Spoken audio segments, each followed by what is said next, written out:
ماہ رمضان میں جو روزے کے فضائل ہیں یہ آپ کے سامنے ہیں، یہ دیکھ سکتے ہیں، آپ پڑھ بھی سکتے ہیں۔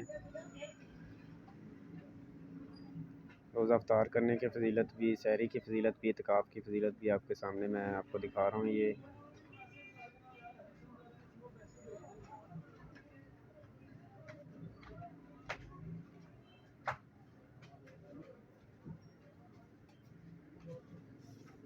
روزہ افطار کرانے کی فضیلت، حضور اکرم صلی اللہ علیہ وآلہ وسلم نے ارشاد فرمایا کہ جس نے کسی روزہ دار کا روزہ افطار کرایا اس کے لیے گناہوں کی معاف ہونے اور دوزخ سے نجات کا ذریعہ ہوگا، اور اللہ تعالیٰ اس کو روزہ دار کے برابر اجر عطا فرمائیں گے، اور روزہ دار کے اجر میں بھی کمی نہیں کی جائے گی۔ صحابہ کرام نے عرض کیا کہ ہم سب میں سے تو ہر شخص اتنی وسعت نہیں رکھتا کہ روزہ دار کو افطار کرائے، تو حضور صلی اللہ علیہ وسلم نے فرمایا کہ اگر کوئی شخص روزہ دار کو صرف ایک کھجور یا پانی یا دودھ کا ایک گھونٹ سے ہی روزہ کھلوا دے گا تب بھی اللہ تعالیٰ اس کو اتنا ہی ثواب عطا فرمائیں گے۔ ماشاءاللہ، تو آپ روزے دار کی فضیلت چیک کر سکتے ہیں کہ کتنی اللہ تعالیٰ نے رکھی ہے، اور سحری کی فضیلت بھی آپ کے سامنے ہے، اعتکاف کی فضیلت بھی ہے، ماہ شوال کے روزوں کی بھی فضیلت ہے۔